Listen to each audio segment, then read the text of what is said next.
everyone. Welcome to the eLearning Champions Pod. I'm Shalini, your host for today, and I'm delighted to have with us John Sturgess, the Director of Commercial Training at Incyte. John's job, to put it in his own words, is to help his employees be brilliant in front of customers and to help the business grow. So, John ensures that they get the best support, the best materials and tools that they need to do their work, and he also provides them with carefully selected and curated training, which is centrally sourced to ensure company alignment, but locally delivered for flexibility. And most of John's experience has been in the pharma and biopharma industries, with a few years spent in the HR software industry, specifically SaaS solutions.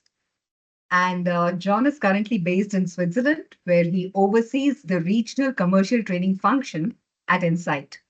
And if you want to know more about him, you can connect with him on LinkedIn. And a very warm welcome to you, John. We are so delighted to have you with us. Thank you for inviting me. Before we dive into today's session, I'd like to just mention that John speaks for himself, and his views on training are his own, and they do not represent the point of view of Incyte. So, John, very delighted to have this discussion, and I'm looking forward to a lot of insights. So, let me dive in with the first question for today.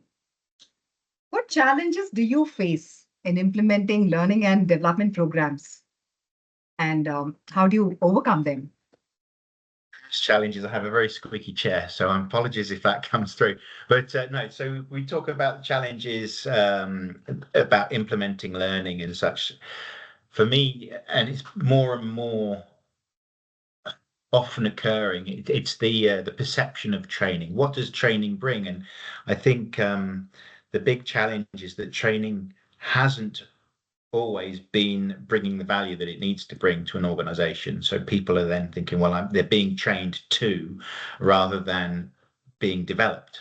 And so they're not seeing behavioral change. They're not feeling the value from the training that comes through.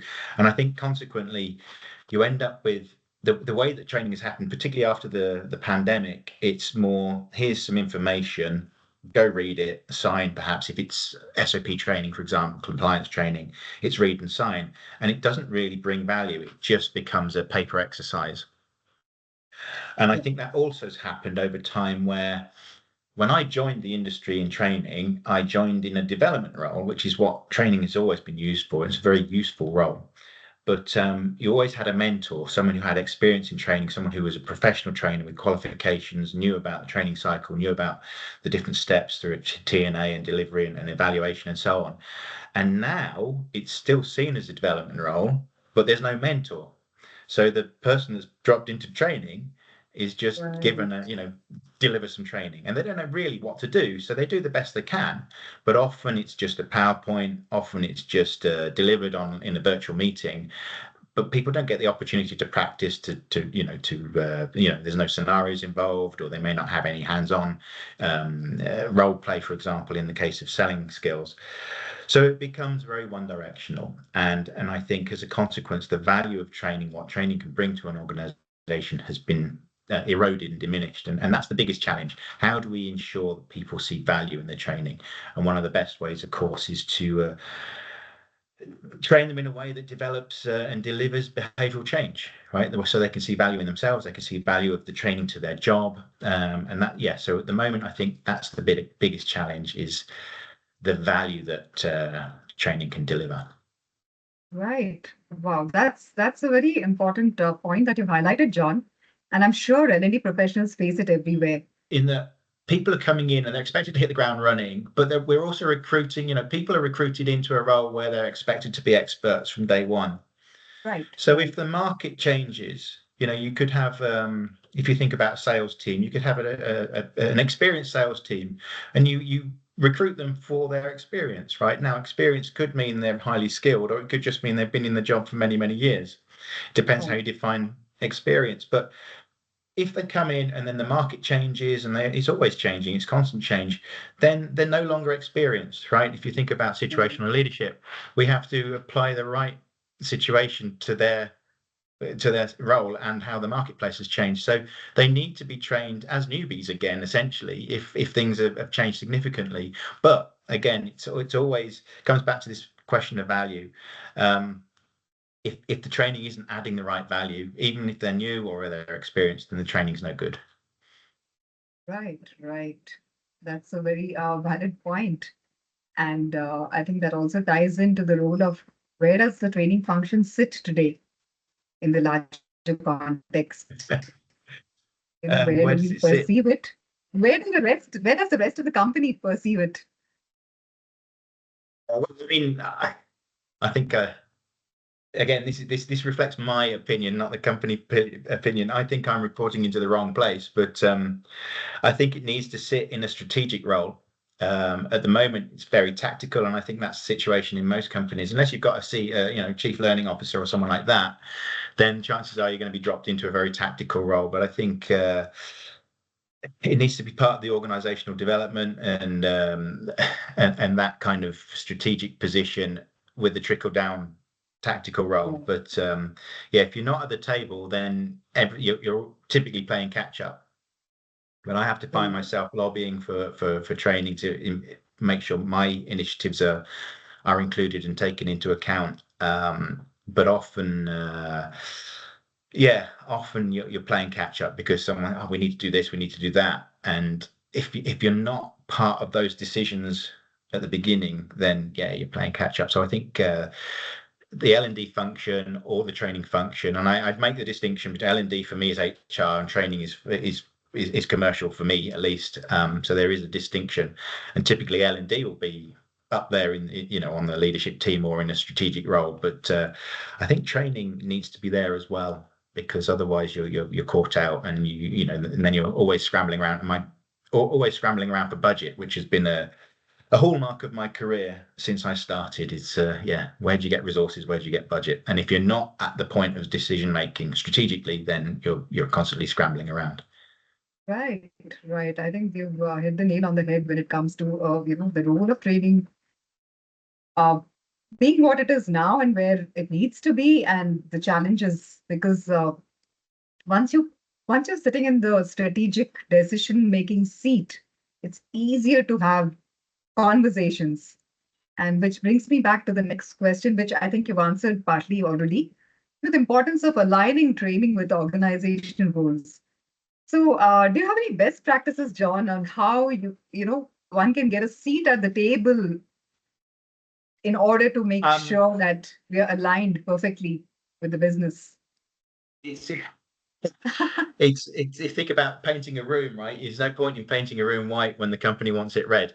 So yeah, you have to be aligned to the goals. But I mean, in the commercial training function, I look after the commercial training, the communications training with customers, and we need to make sure everyone's compliant. We need to make sure they know the right information and they're up to date with their skill set. So in that respect, it's very easy to align with the corporate goals. But of course, if the corporate goals change, if there's if there's a new market we're opening up, if there's new products, all that kind of thing, then again you need to be there at the beginning so that you're not playing catch up all the time. So, but in L&D, of course, it's subtly different, and you'd need to speak to the L&D HR experts for that side of things. But for me, yeah, commercial training is a little bit easier to stay aligned to the goals, I think. Right, right. Yeah, I think it's a little more dicey when in certain other areas, but like you said, here the alignment is very clear. It's almost intuitive, that you have to be totally aligned with the business, or what are you training your employees to sell, and what are you training them to, improve their Culture, efficiencies in? if you've got someone coming in, if you've maybe got a new leader in the organization and they want to, maybe a new HR head comes in or something like that, and they want to develop the organization make it more of a learning organization, then clearly you need to change the culture, right? And you need to be, and training and L&D need to be part of that. Right. And so you need to put introduce new KPIs, perhaps the number of hours trained or the number of people trained or whatever, or the impact. Look for Kirkpatrick level 3, as I always say. What behavioural change can we drive? So, if you're not part of that process, then again you're always playing catch up. But if you're trying to drive cultural change or behavioural change, then you need to be there at the beginning, like I say. So the reporting line, the position of learning and development, the position of training needs to be the right place. For me, I span a number of brands across the organization, but I report into only one part of that. And again, it would be easier for everyone, I think, if that role of span of control was above the franchises. But yeah, it's these are the decisions that are made, and it's not just my current organization; it's historical as well. So Right, yeah, right. people don't know what to And do with training, I think. right, right.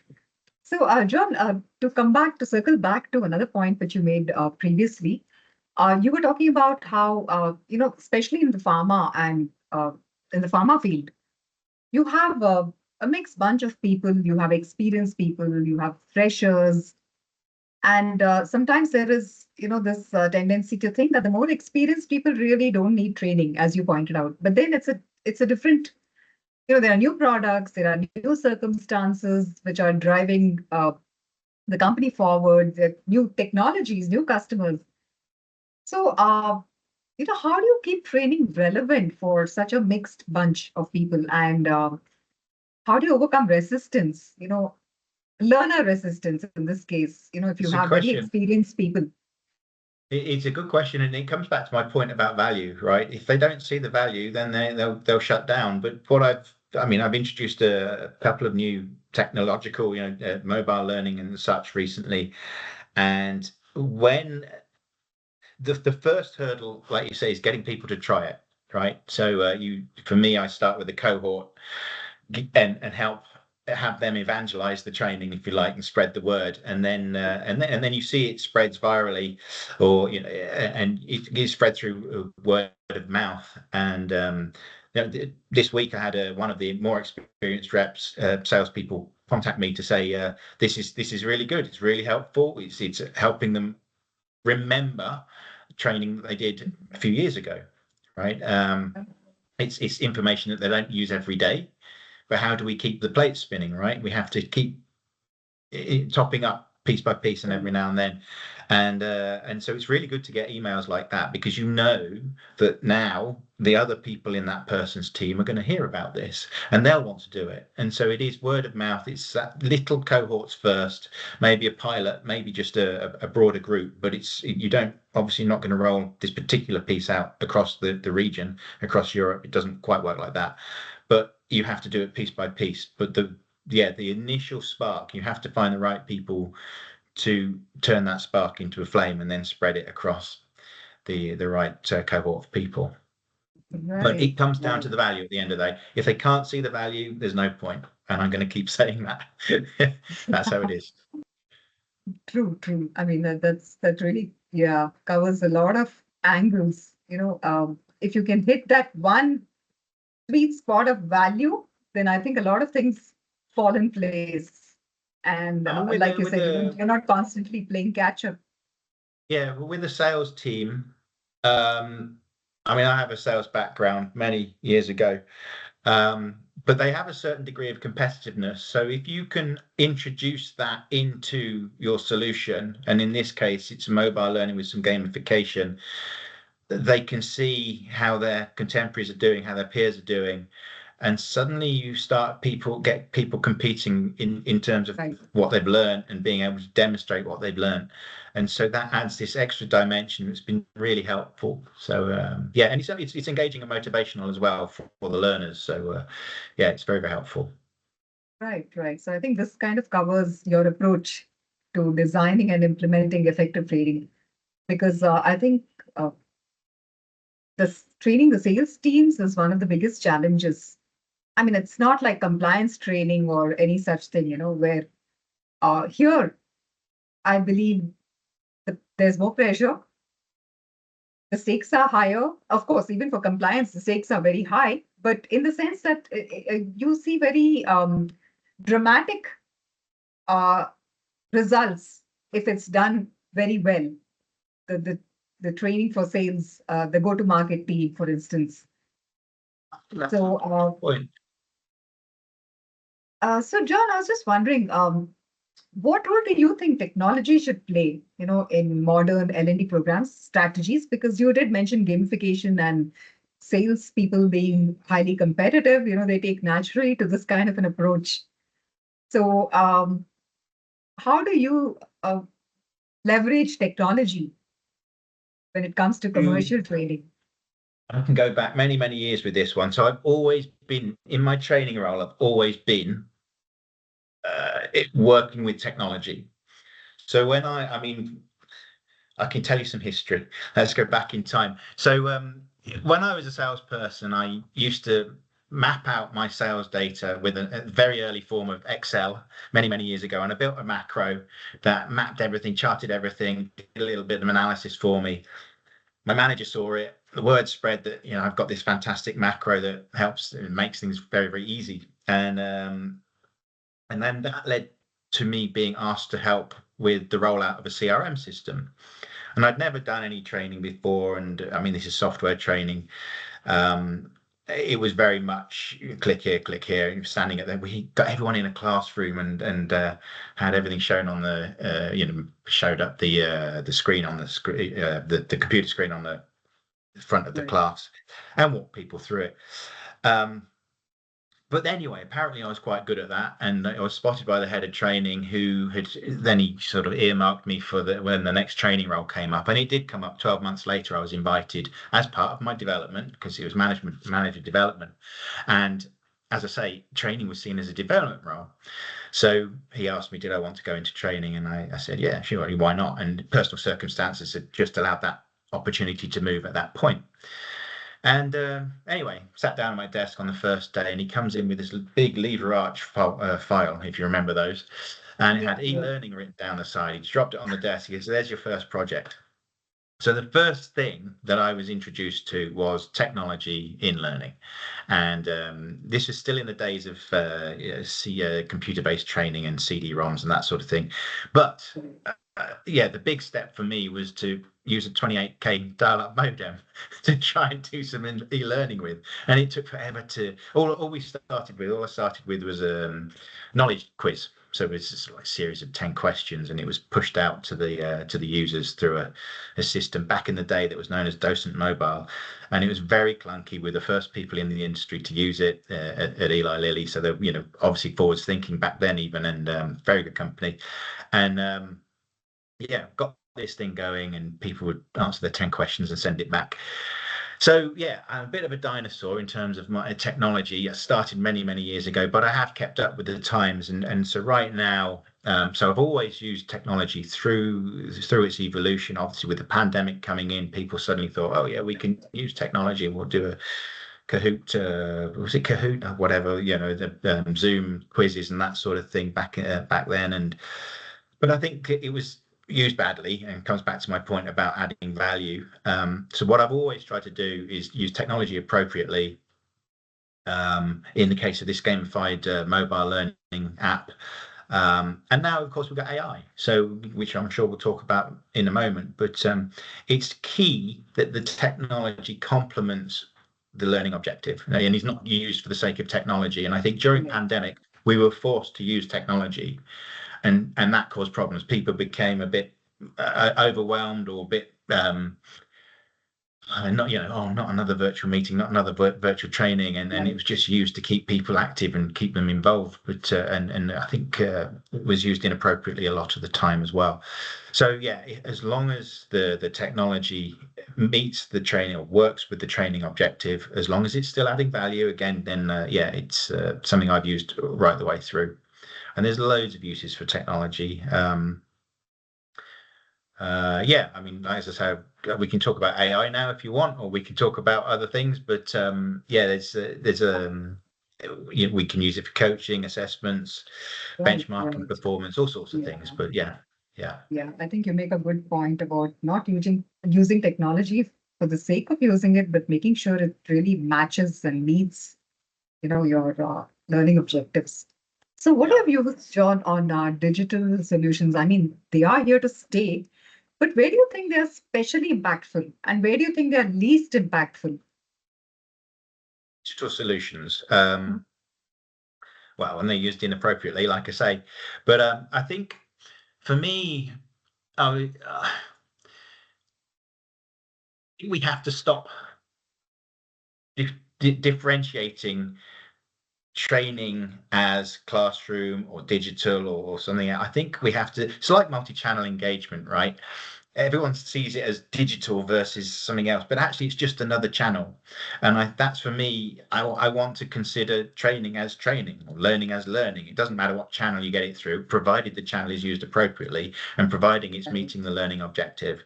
So in terms of digital, I will, the app that I'm talking about complements classroom training or complements an e-learning module. Right. It's not a replacement for it. They just work hand in hand. It allows me as a training manager to cover more of my population than I otherwise could.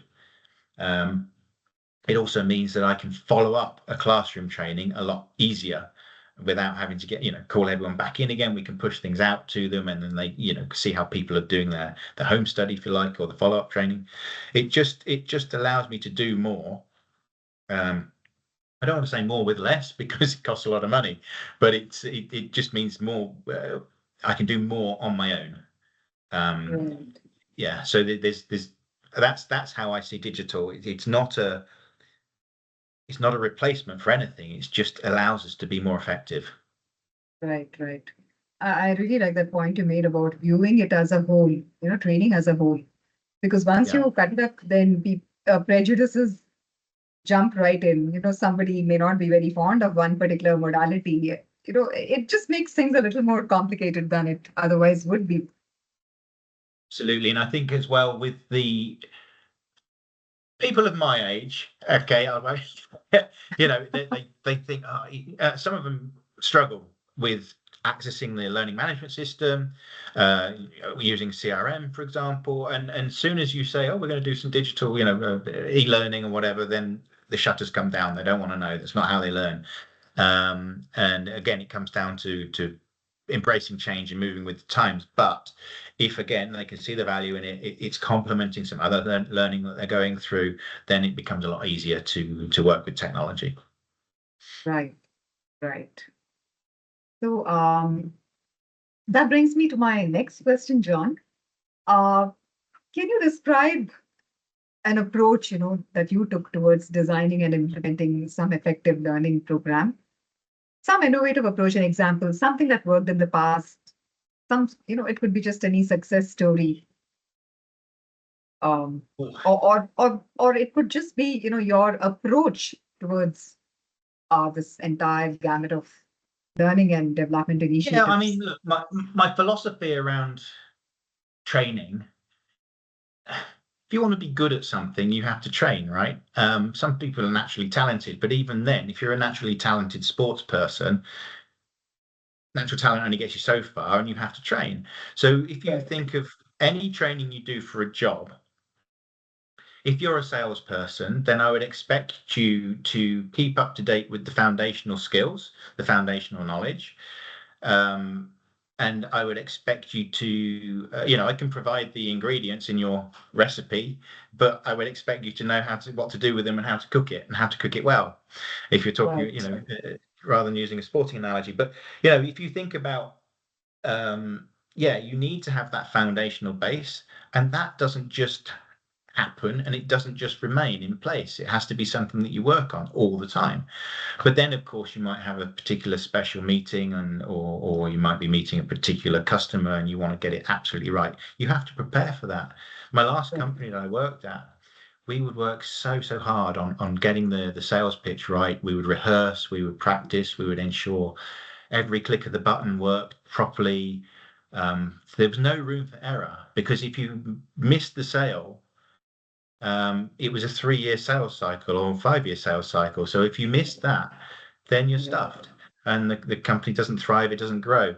So it was critical to make sure that absolutely pin sharp and absolutely perfect. Leave no room for error. And that's the philosophy I would always try and encourage is as a training manager or in L&D, you can create content, you can invite people to train and take part in training, but it's not entirely on your shoulders. There has to be personal accountability for people to come in and step up and do the training. I mean, otherwise, it comes down to this: people have had training done to them and pushed on them, but if they Right. don't see the value, then they're no further forward, and you're always yeah. Training needs to be embraced, and the only way to do that, coming back to my philosophy, it's about the value. It's about making sure people understand why they need to keep, to use the cliche, sharpening the saw.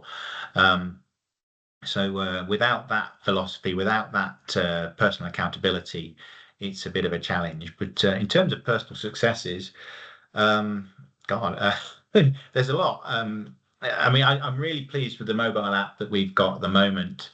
Um, just the way that everyone is embracing it, the way that when people use it, they're engaging with it. They're it's bringing teams together. It's very motivational. It's something that's really lightweight that they can do when they're waiting to see a customer in downtime. If they've got a couple of minutes to spare, then if you're familiar with the Duolingo app for learning languages, it's very similar to that, and it's very gamified. It's a lot of fun.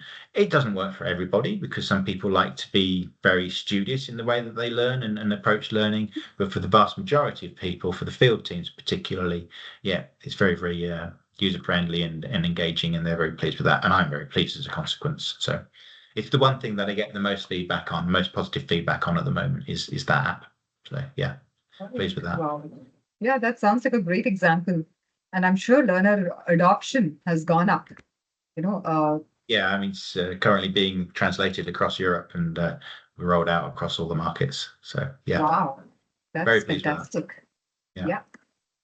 So, coming to AI, John, what are your views on the integration of AI in L&D? Uh, are you using it? Is there anything you'd like to share? Yeah. I think it's really quite interesting. It's quite a lot of fun at the moment. I mean, if you think about AI, when people started talking about it in a big way, a couple of years ago, but prior to that, it was kind of everyone was talking about machine learning, talking about algorithms, and they were the buzz terms. And AI came along, and it was a buzz term. But actually, I think this one's got a little bit more traction, and there's more practical uses for it across the industry. If you think about Right. research and development, think about digital twins, all that kind of thing.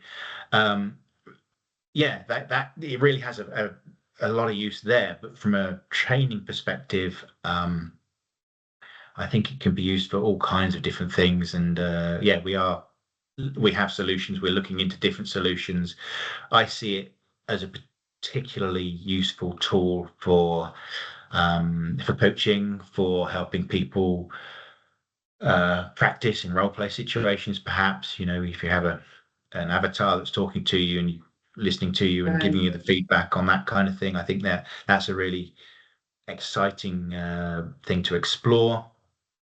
I used it the other day just to portray some words that I had.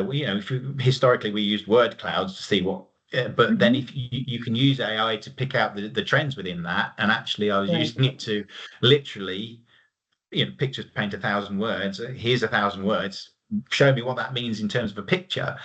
Um, and so now you can visualize your 1,000 words in a way that perhaps you couldn't do before. And I think AI has a couple of issues still to iron out. The version that I think the industry adopts would be internally trained, but if you're going to ChatGPT in the big wide world, then it's using the information off the internet, which is inherently racist and sexist. So once we've ironed out those problems, then I think it's got a very good use. But I think for me and for the industry, we need to make sure that our version of AI is compliant, is regulated, Right. and is appropriately trained. So if we use that version, then I think we've got some really powerful uses for it.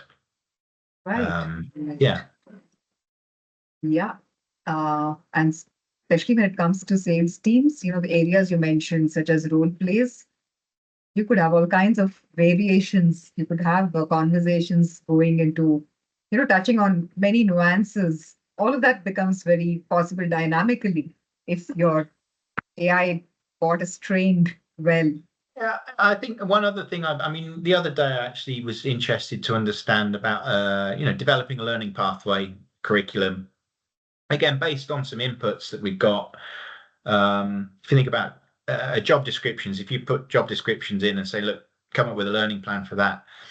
I was interested to see what would come out of it. And yeah, it was quite, I think, 80-90% usable. The problem was it's using North American terminology for some of the items, and it wasn't, a lot of the terminology wasn't relevant for Europe. So yeah, it still needs this sort of human overview to make Right. sure that the Right. solutions that it's proposing are appropriate. But yeah, I was quite impressed with what came out. It was very Yeah, interesting. I think that took a lot of heavy lifting out of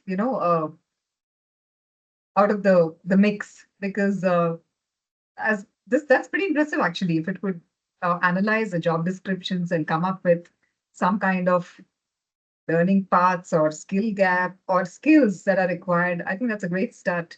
And not every organization has invested in AI based platforms, so we can still get a lot done using the AI tools, the standalone AI tools out Absolutely. there. Yeah. Yeah, yeah. Yeah. Yeah. I Um, mean, sorry, go on. no, no, please go ahead. Well, I was going to say, I mean, it is something that we talk about a lot at work, because the opportunities are, I don't think we've even considered what the opportunities are with AI. It's as I say, I think this has got more traction than some of the other items that I mentioned, and yeah, especially around learning and development training. But it's only as good as what we can propose to it at the moment. As it evolves, I Right. think it'll make suggestions that perhaps we hadn't thought of. But yeah, there's a lot of conversations in the office about it at the moment. Great. Great. So, John, coming to the question of, how do you talked about providing value and learners being able to see it, and only then would the motivation kick in, and so on. So, how do you ensure that that continuous learning and skill development, that mindset, that culture of growth, that culture of learning? How do you build it? How do you nurture it? Are there any best practices you'd like to share? Well, 90% of it is banging my head against the wall, but 10% is the inspiration. No, I think for me it's about finding the right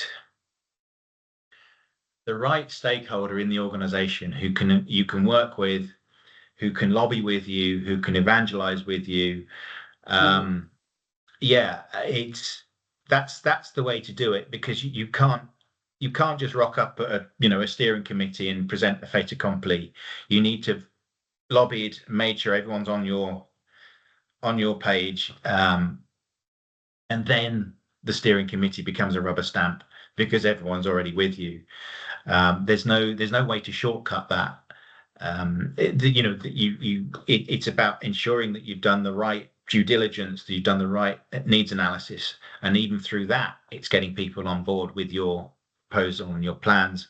But yeah, there's a lot of lobbying involved, a lot of networking, especially if that the budget that you need isn't your budget. It might sit with a brand, it might sit somewhere else. So Right. there's no point in coming up with a training solution that you've been asked to come up with. But even so, if people can't see the value in it, they're not going to pay for it. So Right. yeah, there's a lot of behind the scenes work going on, um, a lot of lobbying, and then yeah, bringing people with you, with your goal, with your vision.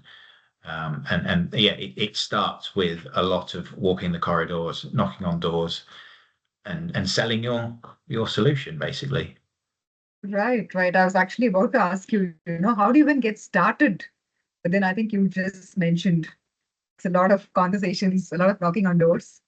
And Yeah. so essentially, you're building your own the L&D brand in the organization and Yeah, making well, sure. I was fortunate actually on that point. When I joined the organization, it the my predecessor had done a really good job, and she's a marketeer at the organization, and she's really good at marketing. So training had already had a really nice brand to it, and so Mhm. everything I do carries that brand through because I didn't think it was necessary to change. I mean, previously in other jobs, other roles, I've had to do that myself, but actually I was lucky enough to inherit something that already had really good visibility, memorability in the organization.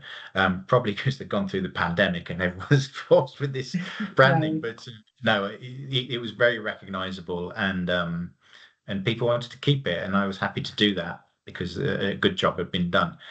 But I mean, then it was seen as something that was for disease area training, scientific training, and what I've had to do is expand that to multiple brands and to skills as well, and other things as well. So, but the foundation was already there, so it was.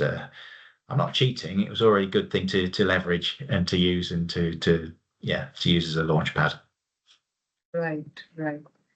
So here's another question, John. I mean, it just occurred to me when you were talking about stakeholder, engaging with stakeholder and so on. So, typically, where do you think an L&D manager's or L&D professional's effort goes if you look at this pre-training stakeholder engagement and lobbying and all of that, and then the actual design and delivery, and then of course you have the measurement of the training evaluation piece. So, do you have any advice that you can give on how should you distribute your effort? Because sometimes we tend to focus a little too much on the design and development of learning solutions. I always And say, that's a good point. I always say the content is the easy bit. right, Anyone can develop content. It's making that content work, getting it out there, executing that plan. That's where the effort really happens. And we can have, and I would argue that I think we've probably got, industry best, industry leading at least content. But making that content live and having people learn from that content, evolve, develop from that content, but driving behavioral change, that's where the effort really happens. But content is easy. And going back to that point about, I think, about the value of training, I think, as I say, content is easy. I can come up with a PowerPoint, gee whiz, and I can present a PowerPoint, but it doesn't do anything for behavioral change. It's that bit where you really need to invest, making sure you've got the plan right, making sure everyone's in the right place for the training and the right cohort of people are there to participate in that training. That's where the effort happens. And if you're asking a field team to come into a classroom, well, you've got to balance that, taking them time out of the road. It's an expensive business, right? So it's right, got to be the right solution, got to be for the right cohort. It's got to be at the right time. And it's a right, tremendous effort. That's where I think most of the effort goes in, is getting the training in front of the learners, getting it right, so it doesn't become one directional. No, the content is the easy bit. The hard bit is driving that behavioral change. right, right. And how involved are first line managers in supporting learning initiatives? Timely question. They should be very involved because you need them to carry that out into the field. You need them to drive behavioral change through the coaching.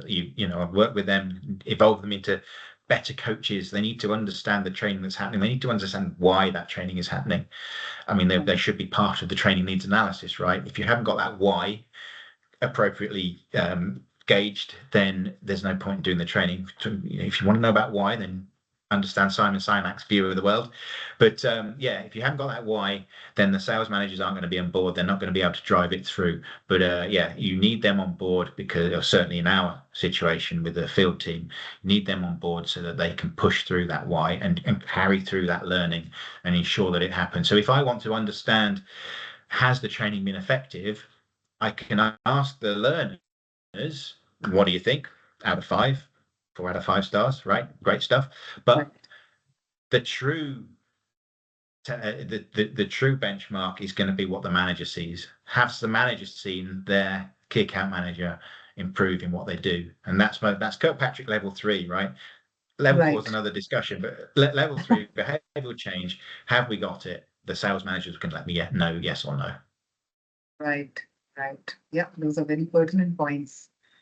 So, before we wind up, John, I have one more question. What advice can you share with L&D professionals who want to grow their career? Um, yeah, so I could be a real cynic here. No, I think I haven't mentioned it, I don't think, but I think training is something that finds you. I don't know many people that say, "Oh, I'm going to go and be a learning development," and maybe HR, yes, but with training specifically, you'll hear a lot of people, "I want to go into marketing." I wanted to go into marketing, but actually, training found me, and I enjoyed it, and I stuck with it.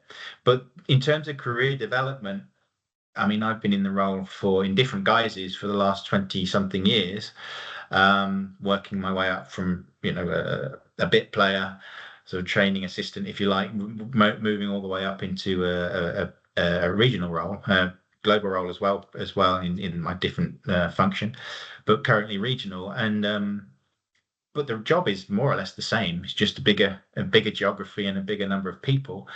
Um, what I would say is, if you're looking for glory, then you're going to be in the wrong role. I always describe it as a Cinderella role. You're always doing it's below stairs work, if you like, having a big impact, but not often getting recognition for it. Not lights, at least. It's not like you're the marketing lead. Oh, look at me, I've done a great job. Um, yeah. So you don't get recognized, but you do it because you love it, and you do it because it's a vocation. And yeah, that's why I've stuck it for such a long time. And it's very rewarding. You have to be happy with seeing behavioral change, seeing things develop. I suppose it's a lot like a coach in sport, right? You invest energy in other people's success, and I think that's Right. probably one way to describe it. But I think when we spoke previously, I said a lot of the time, if things are going well, then the marketing team are doing a great job. But if things are going badly, then everyone needs training. And that's kind of how it's worked right through my career. But no, it's hugely rewarding job. But if you want to, in terms of growing your career, you need to look for opportunities. It was all, as I say, it's often used as a development role. So when you're in that role, make sure you learn about coaching, become a better coach, understand mentoring, understand how people learn, understand learning styles, understand how adults learn, particularly if we're talking about careers and jobs. Then if you can do that, but get qualified as well. I mean, don't just think you know what you're doing. Speak to people, get a mentor. But yeah, understand the theory behind learning and development, understand how training can have that impact. So I think that's Right. probably what I'd say. Yeah, thank you, John. Those are very practical guidelines. And I'm sure you've given all our listeners also a great deal of, a lot of things to think about. So So thank you once again, John. It's been a pleasure having you and listening to your candid views on training. And I really hope that we get to do another podcast or have you as one of our speakers at one of our community of practice events. So thank you once again. And thank you, listeners, for tuning in. Do connect with listening, John yeah. on LinkedIn. And yeah, stay tuned for future episodes. Thank you, John. Thank you.